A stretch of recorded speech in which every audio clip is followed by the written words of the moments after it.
en batallas que tenemos que dar con alma femenina, como esta mujer que tenemos invitada hoy. Boxeadora, pionera en el campo, en un campo sobre todo dominado por hombres. Y ella dijo, aquí estoy. Mujer guerrera de 1000 batallas, esposa, madre, luchadora de sus sueños. Esta es Hanna Gabriels.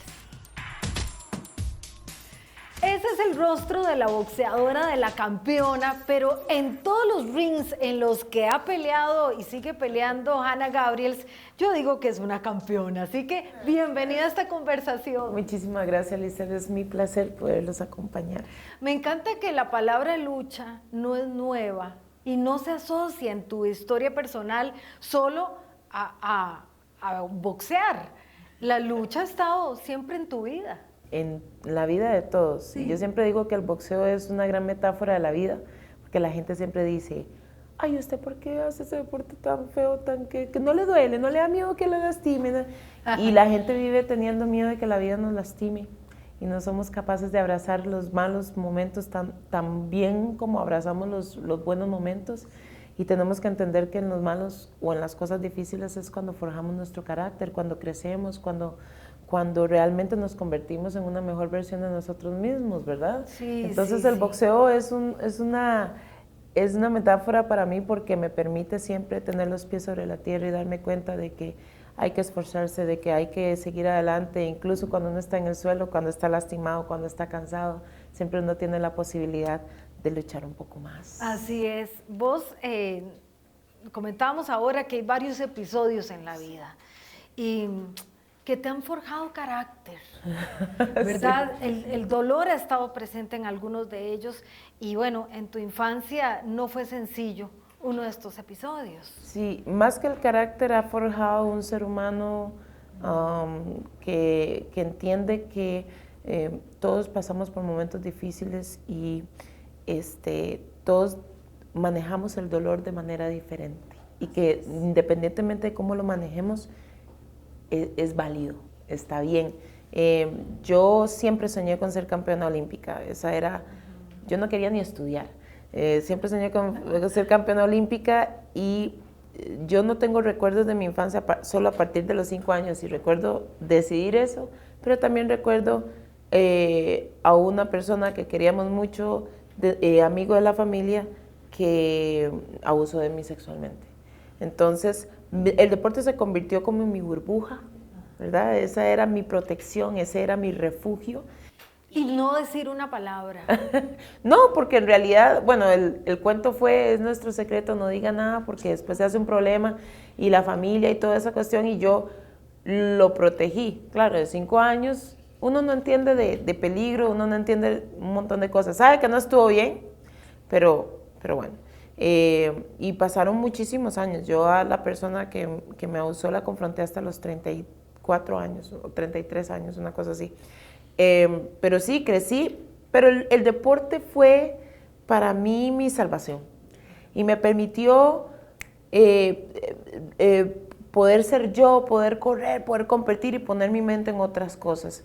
En la adolescencia sí brotó un poco la rebeldía y demás porque además la persona que me abusó me llamaba para decirme que Dios me amaba y además era líder de una célula religiosa y yo moría de la cólera porque igual que en todas las situaciones, cuando hablamos del que perpetra o el que tiene la responsabilidad, nunca le ponemos la responsabilidad a esa persona. En ese tiempo yo le puse la responsabilidad a Dios.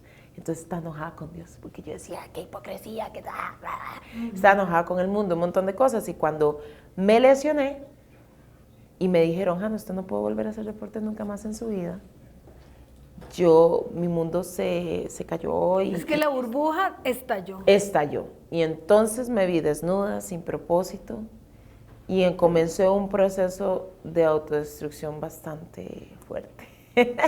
En ese proceso, pues mis papás quedaron en la quiebra, casi perdemos la casa de mis hermanos, yo me fui a Estados a trabajar, tuve una relación en la que sufrí violencia doméstica. ¿Por autodestrucción? ¿Qué entendemos? ¿Por dónde pasaste? Por todo lado. ¿Por cuáles lugares oscuros? Muchos lugares oscuros, pero creo que desde el fondo era que yo no me consideraba valiosa. y que después de muchos años de entrenar, de sacrificarme y un montón de cosas, yo nunca fui una niña que tuvo un fin de semana libre. Siempre competí, siempre entrené, siempre estudio, entrenamiento, enfocada en lo que yo quería, para que no terminara en nada. Entonces, uno tiene frustración. la apreciación de que, ¿para qué hacer las cosas bien? ¿Para qué tanto sacrificio? ¿Para qué tanto esfuerzo si no va a llegar a nada? Uno escucha a la gente decir, luche por sus sueños, todo es posible. En ese momento para mí eso era basura. Yo decía, yo lo había hecho todo y lo había hecho todo bien, con todo mi corazón, y no lo logré, ¿verdad? Entonces, y además con esta herida que me habían causado desde muy pequeña, realmente uno se siente poco valioso, se siente poco merecedor de cosas buenas. Y desde esa perspectiva uno se mete en lo que sea, ¿verdad? O sea, desde andar en grupos peligrosos o con gente peligrosa, a veces sin darse cuenta uno, a tomar hasta, bueno, uno caerse, la fiesta. Bueno, yo hubo un tiempo en el que me enfiestaba, medio entrenaba boxeo, enfiestaba, trabajaba, enfiestaba, me entrenaba boxeo. Hubo un proceso de más o menos 6 años de entrenamiento de boxeo antes de mi primer pelea, ¿verdad? Esos primeros 4 años, mientras yo entrenaba boxeo para bajar de peso, por el peso que había ganado en Estados, yo la pasé muy mal y mi depresión me llevó a tocar fondo. Y yo digo que tocar fondo no es tan malo, porque es finalmente cuando usted ya está harto de todo, de usted mismo, de sus decisiones, del resultado de sus decisiones, todo. ¿Te pasó por la mente, lo mejor es acabar con mi vida? Me pasó por la mente que si yo para los 30 años no había no había conseguido lo que yo me había propuesto desde pequeña, yo iba a terminar suicidándome, porque no concebía la idea de formar parte del grupo de personas que ahora son muy visibles en redes, desprestigiando el trabajo de los demás y diciendo que la tuvieron fácil, que nosotros somos las víctimas, que no es verdad. Y decidí que iba a hacer las cosas con excelencia cada día y que mi éxito no iba a depender de nadie más. Ahí asumí mi cuota de responsabilidad. ¿Cómo buscaste ayuda? No busqué ayuda. Yo acepté a Dios en mi corazón, hice la introspectiva y empecé un proceso muy doloroso para buscar una mejor versión de mí misma. Pero me enfoqué de nuevo en entrenar, en mi refugio, en el refugio de siempre, con la idea de trabajar con excelencia cada día. Y dije, si me va bien, va a ser culpa mía. Y si me va mal, va a ser culpa mía. Y desde ese entonces no importaba si tenía tenis, no importaba si se me estaba cayendo la suela, no importaba si estaba cansada, no importaba si había salido y había tomado, igual tenía que entrenar, igual tenía que correr, igual tenía que trabajar, igual, o sea, mi enfoque era, haga lo que haga, usted va a cumplir con lo que él tiene que cumplir. Lo demás, si tiene tiempo. Entonces, no sea mediocre. Exactamente, enfóquese realmente. Y en el camino eso no sucede de la noche a la mañana. En el camino uno va asumiendo un rol, unos hábitos, y va también concientizándose de cómo había estado llevando su vida, de quién necesita separarse, de quién necesita alejarse, a quién necesita acercarse, y empezar también a tener pensamientos edificadores sobre nosotros mismos, porque tenemos que querernos. Tenemos que entender que sí somos valiosos, que sí somos merecedores, pero tenemos que darnos el chance y pagar el precio, que ese éxito, dependiendo del concepto de éxito que tengamos en nuestra cabeza, tiene un precio. Y muchas veces ese precio se paga con lágrimas, con sacrificio y con mucho dolor. Hanna, qué interesante. Dicen que el amor propio es el primero de una gran aventura, pero es una conquista. Claro. Es una conquista. Y diaria. Diaria, que pasa por el dolor, pasa por reconocerme yo como que me hace vulnerable, que me hace frágil. Hoy en día, y por esto esta entrevista me encanta, porque estamos en el segmento de Mujeres Inspiradoras de Palladio, que ve más allá de la apariencia. Porque, Hanna, vos estás trascendiendo, además de tus peleas de ser campeona en el ring, hoy en día has sido designada por el ACNUR como voz, digo yo, como voz de los refugiados, de las personas que llegan a un país y ni saben dónde dormir, que no tienen nada. Y vos en algún en algún sentido en tu historia personal a veces te sentiste así. Claro. ¿Dónde estoy? Claro. ¿Qué idioma hablan aquí que yo no entiendo? Yo tengo 10 años de trabajar en la parte social ayudando a niños, adultos mayores, mujeres, diferentes grupos. He trabajado, he visitado, asisto a cuanta cosa se me invita para poder ayudar a recaudar fondos y demás. Y ese nombramiento se dio por el mérito a partir de todos esos años de trabajo, ¿verdad? No es algo sin vos calcular, me van a llamar un día de la ACNUR y me van a hacer vocera. Jamás, no, yo eso jamás me lo imaginé. Por eso digo que una vez que ya acepté a Dios en mi corazón y decidí hacer las cosas con excelencia hasta ver dónde esa excelencia podía llevarme, Dios no deja de sorprenderme, porque hay gente que es capaz de ver más allá. Es lo que usted hace con su vida, es lo que usted le da importancia. Si yo le doy importancia a aparecer en el tele cada minuto, pues me puedo sentir fracasada, pero no es así. Ahorita estoy en proyectos muy, muy grandes que tienen que ver con empoderamiento, autodefensa de los grupos más vulnerables y construir un centro de prevención de la violencia aquí en Costa Rica. Estas fotografías nos las estás compartiendo de Israel, de un viaje que acabas de hacer para capacitarte en temas de autodefensa, de cómo los niños tienen que abrir sus ojitos a un mundo tan violento y identificar, ¿verdad?, cuando están en peligro. Sí, porque cuando hablamos de autodefensa o cuando hablamos de violencia, la gente solo piensa en el conflicto físico y realmente la violencia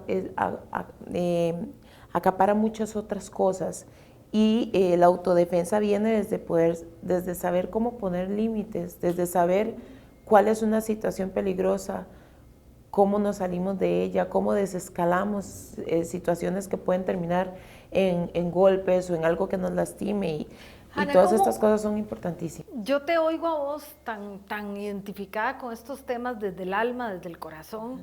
El hecho de ser mamá te da una razón más todavía para luchar por los otros. ¿Tu hija qué opina? De que sos campeona, de que su papá es también, ahora que está con Juegos Nacionales, tu esposo. Se dio cuenta el año pasado. Nosotros no queríamos que la percepción de nuestra hija fuera basada en lo que la gente habla de nosotros o todo eso. Queríamos que ella fuera una niña común y corriente. Pero en algún momento en la escuela estuve escuchando, a ella le decían, usted no es fuerte, usted es débil. Y yo creo que tiene que ver con algún tipo de comentario que escuchó que escucharon de sus padres con respecto a nosotros. Como digo yo, tal vez la gente que se expresa, uno escucha en un partido de fútbol cómo se expresan de los jugadores, también en una pelea es lo mismo.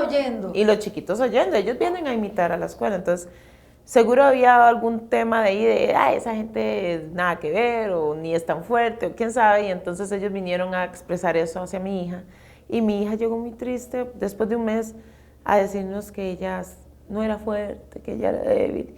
Entonces yo le dije, bueno, te voy a enseñar algo primero, pero antes de enseñártelo, quiero que sepas que vos sos más fuerte, porque sos el resultado de nosotros dos. Sos más carga, más especial, un montón de cosas. Y después le enseñé los videos de nosotros peleando y le enseñé que yo era campeona y que papá también ha sido campeón y todo. Y se sorprendió tanto y yo, mamá, pero ustedes son unos campeones. Y yo le dije, sí, mi amor, pero usted es mejor que nosotros. Y entonces de ahí en adelante su autoestima, y ya, aunque le digan lo que diga, para ella no tiene ningún valor, pero es eso, es nosotros entender como padres hasta dónde nuestras palabras y nuestras acciones tienen un efecto en nuestros hijos. Y cuando hablamos de bullying, un montón de cosas, pensamos que el problema está en los niños, el problema está en nosotros, porque nosotros somos los que modelamos lo que ellos imitan. Así es, los adultos tenemos una gran cuota de responsabilidad y qué lindo que sacaste el tiempo y lo sacás para hablar con ella, ¿verdad? A pesar de que tenés tantas cosas en agenda, no hay nada más importante, yo creo, ¿verdad, Hanna? Mi esposo es sumamente bueno en eso. Yo a veces, como soy así, era muy estrictito, a veces pierdo un poco la paciencia y demás, y en esta última certificación que era para niños aprendí muchísimo. Brian es un poco más alcahuete, pero es también el que más se sienta a hablar con ella, ¿verdad? Y entonces yo pienso que reconocer también nuestras debilidades claro. Sí, las virtudes, pero también reconocer en qué no somos tan buenos y permitir que la otra persona, tal vez que está con nosotros o que nos rodea, nos ayuden para formar un mejor equipo. Como dije antes, todos nos necesitamos. Para mí es importante trabajar con todos los grupos vulnerables y ahora que estoy trabajando con refugiados, pues para mí es un completo honor porque realmente todos la pasamos muy mal, Sí, pero sí, unos sí. más que otros y como decía, a veces sé que suena muy duro, pero cuando la gente me ha dicho, ¿usted qué piensa de la gente que viene acá, que son unos muertos de hambre? Y yo digo, bueno, primero los muertos de hambre somos todos después de no almorzar, porque si no almorzó y llegó la noche, todos estamos muertos de hambre. Entonces eso no depende de absolutamente nada, pero Costa Rica, por ser un país en el que no ha pasado ese tipo de cosas, les cuesta entender.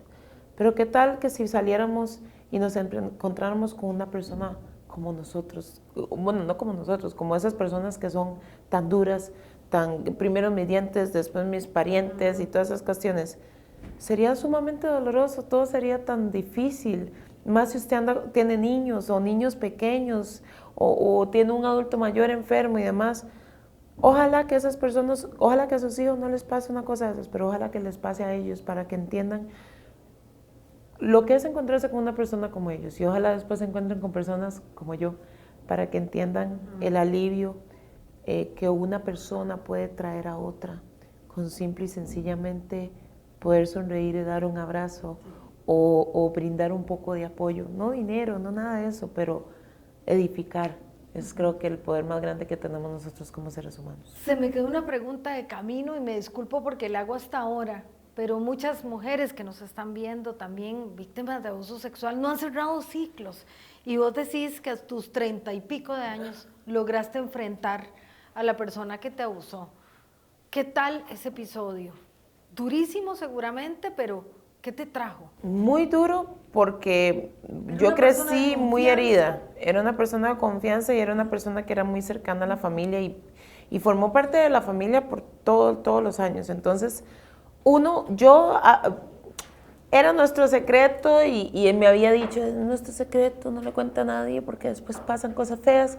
Y yo, de cierta forma, siempre lo protegí porque tenía miedo de que la relación con la familia se terminara o el dolor que pudiera causar.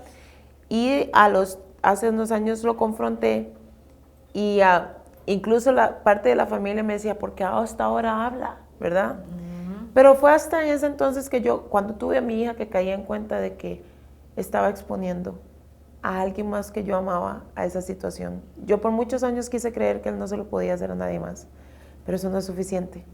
Y ya ahora todos somos adultos, todos tenemos hijos, que tuviera acceso a todos ellos, yo no podía callarlo más y mi hermana fue la que me puso en un lugar, me dijo, usted no habla, yo hablo. Porque ella vio, mi familia sabía que había pasado algo, pero no sabían quién. Hasta una situación que pasó en una fiesta de amigos y familia, y él estuvo por ahí y vieron mi reacción y todo, y ella reconoció de inmediato la situación. Pero yo quiero decirle a todas esas personas, porque estamos hablando de mujeres, pero hoy en día los números, las estadísticas dicen que tanto en niños como niñas, hasta los 12 años sufren abuso sexual igual. O sea, están parecidos, no importa el género. Entonces, quiero decirles que está bien la forma en que ellos creen que pueden sonar. Tengan la libertad, no se enfoquen en lo que diga la gente. Si es confrontándolo, si es diciéndoselo a la familia, si es yendo a denunciar, si es expresándolo en una red, lo que sea, su forma de sanar está bien y lo merecen. Y es la única forma a veces de dejar ir un montón de cosas, un montón de dolor, un montón de vergüenza, un montón de que no nos corresponde para poder darnos la oportunidad de vivir la vida que estamos destinados a vivir. Entonces, Pero sanen, busquen el canal de cómo sanar. Sanen, porque son merecedores de cosas buenas. Todos esos pensamientos, toda esa vergüenza, todo ese dolor que esto ha causado no les pertenece. No les pertenece y no tienen por qué cargarlo. Mucho menos la culpa. Mucho menos la culpa. Hanna, muchísimas gracias. Muchas gracias a ustedes. De parte de Palladio, de sí, que nos dejaron bellísimas. Nos dejaron hermosas. Mujeres inspiradoras podemos ser todas tenemos nuestras cicatrices, todas tenemos nuestros puntos débiles, nuestras fortalezas. Así que yo diría que entre todos vamos caminando hacia ser mejores, más felices y ser merecedores de todo lo maravilloso. Bueno, muchísimas gracias. Gracias a Ana. ustedes. Gracias y Ha sido feliz maravilloso. mes de la mujer a todas.